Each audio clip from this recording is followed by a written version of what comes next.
This week we are doing His and Hers by Alice Feeney. I'm Jamie Livingston. And I'm Sarah Lyles, and we are so approachable. This is an older book. Yes. This is from July of 2020, so peak COVID times. Sarah, why are we picking this book? Oh, Happy New Year. We are getting into one of my I have read several of her books. Okay. And when I saw that there's a really fun thing coming out, we'll learn about it in a little bit, I was like, we have to do this. This is Alice Feeney is so good with twisty turny psychological thrillers. You're welcome. Yes. We're starting out the new year strong. Yes, absolutely. Okay. I believe you said that you have read this one before? Yes, years. COVID. Yes. Right. But book amnesia? Oh, don't remember any of it. Just remember finishing it and going, Whoa. Wow, that was good. Okay. So tell me what it's about.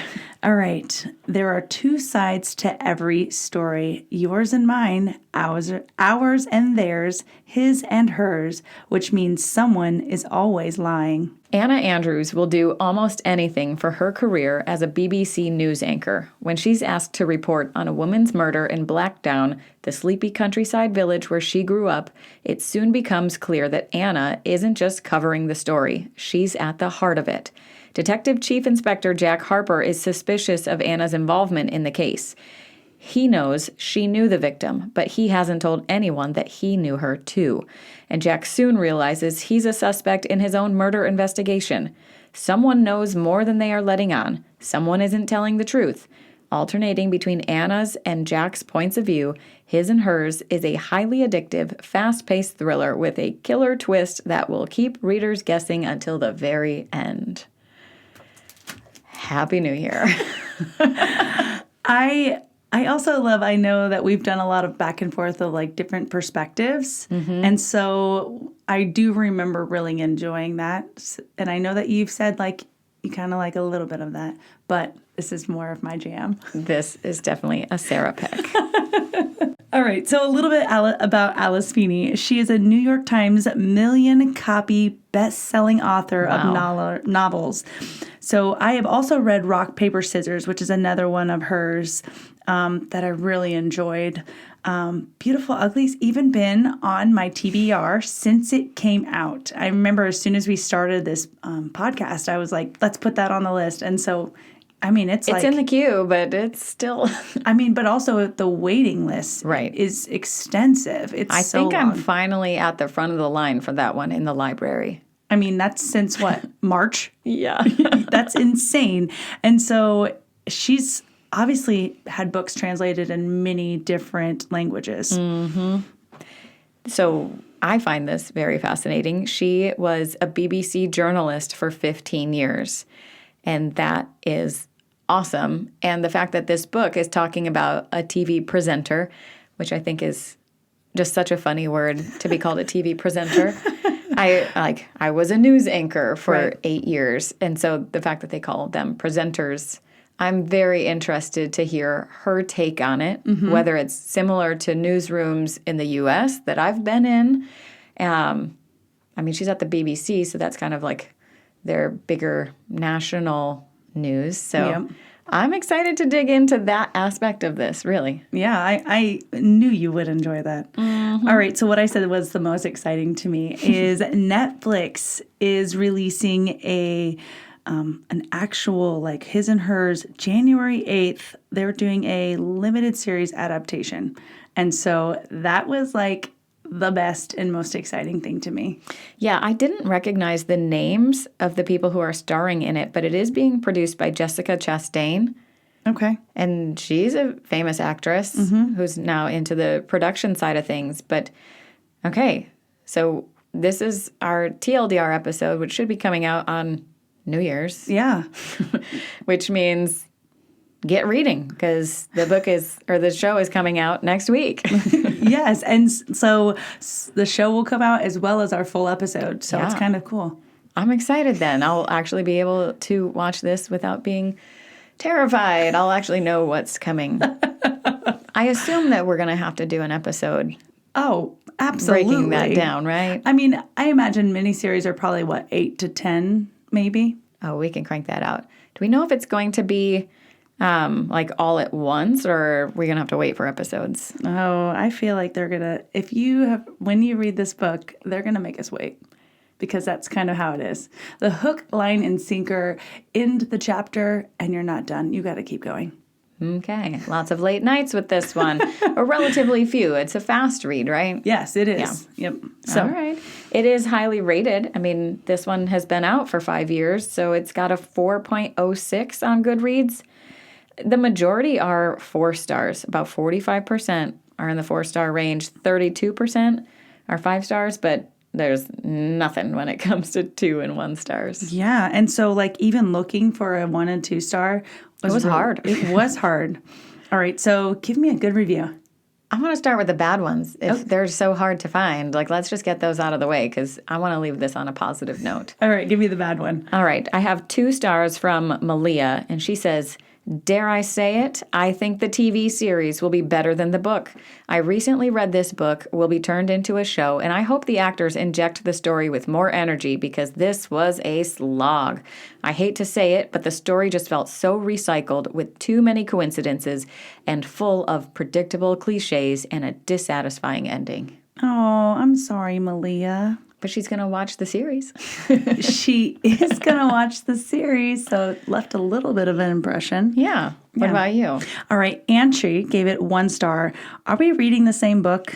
Because in my opinion, it's extremely unoriginal and has the most unbelievable ending ever. The writer's no good either. But out of all the things wrong with this book, I can't forgive it for being such a bore fest. And it was expensive too. Aw, just like in our last book, I think the person got a 30-cent fine on their library card. Aw. Oh, I'm sorry. Okay. Sorry it was a snooze fest. Bore fest. All right. Let's hear the raving reviews for this. I have Joey R. with 5 stars. He says, "I know this might not be a popular opinion, but after finishing His and Hers, I would rate Alice Feeney as the best thriller writer out there today. I loved her first 2 novels and was excited to read her latest because whether you like her or not, Feeney is the queen of unexpected twists. I see her books consistently score in the 3s on Goodreads, which leaves me flabbergasted because her books are always so original and fun to read." I agree. Yep, I agree. All right, so I have Sarah, who gave it 5 stars, and it wasn't me, I promise. All right, and it said, "To think I thought I had it this time," all in caps. All caps. Yes. 6 exclamation points. Yes. It said, "I just needed to write this because I can't believe she got me again. Alice, your brain is incredible, and I will gladly give you all the money to continue manipulating me." I love that. You know, when a book leaves a mark like that, you get the all caps going. Yes. And this person's saying, "Take my money." Yeah. One's like, "Oh, it's too expensive." And so I was like, good for you. Because really, is it really worth it? Because think about these authors. They have to take a lot of time to really think of these ideas, especially to me, like twisty turnies. You can do it so well or you can do it so wrong. All right. Well, I have never read any Alice Feeney, so I am intrigued by this, especially because we have the news aspect. Mm-hmm. And so I like a good mystery. I'm just worried about the psychological aspect of it and whether or not I'll be able to sleep at night. Oh, you'll be fine. All right. So a little fun question for you. Which one of us would make the better detective in a small town murder mystery? Who do you think? Well, I feel like that's me. Well, you wouldn't even find me living in this small town. So, yes. And because I feel like in your news history, you're obviously able to take things, dissect them, pull them apart, and understand what's really going on. All right. I've read a lot of police reports. I'm sure. Yeah. I've read a lot of police reports, and I have reported on small town crime. I mean, to be fair, the journalists are not trying to solve the crimes. Right. No. We're just reporting on them. So it is very different. But I have the skills to go and find people. I'm really good at Facebook stalking and getting the details. Little FBI. Yes. I mean, would you be good at like noticing all the things if some things aren't adding up? To a certain extent. Sure. I would like to think that I'm pretty observant, and especially, I mean, when it matters, when you're looking for clues. Yeah. I think in that case, I would definitely have my detective hat on and being very aware. When you first meet someone, do you ever notice like if something's off, or do you give them like the benefit of the doubt? I am probably the latter. I'm usually benefit of the doubt. I'm not like scrutinizing people, but if Guilty. I'm in a small town for the purpose of solving this murder, I would be side-eyeing everyone. Getting your gas going. Right. Who are you? What are you doing? And get my little corncob pipe out. And your corncob pipe out. I mean, I think I am not good about like not giving people the benefit of the doubt. I always think like, what's up your shoulder? Why are you being nice to me? What do you want? And so it's kind of already like, You're skeptical. Yes. Always. Yes. It's not a good thing. But maybe one day it'll help me. Do you consider yourself a pessimist or an optimist? I would say more pessimist than optimist. Mm-hmm. Because I'm definitely more of the optimist, and I typically see the good outcomes. Like, that's the same with my husband, where I feel like he would say he's the realist, but he's an analyst and, like, analyzes all of the bad things. And he's like, why aren't you stressed about all the bad things? I'm like, well, I'm just thinking that the good thing is going to happen. Like, can you focus on the good ones too? Because there's a lot of good outcomes. And I'm like, there's so many bad. How can you look at the good? Yeah. But see, so maybe together we could solve the murder. There you go. Because I'm like, I trust no one. And you're like, I trust them until they give me reason. Nice. I'm like the old man at the corner. Just because he was 95 with a cane, you don't know what's going on. Could have a blow dart in that cane. Yes. So I am really excited for you to get into some Alice Feeney. I've read several of her books. I've enjoyed all of them. And so I'm excited for you to read one of her books. Well, and I think for our fans, like, definitely put that other book on your TBR. Yeah. Get your hands on it, because we will be doing an episode on it. It's Eventually. It'll happen.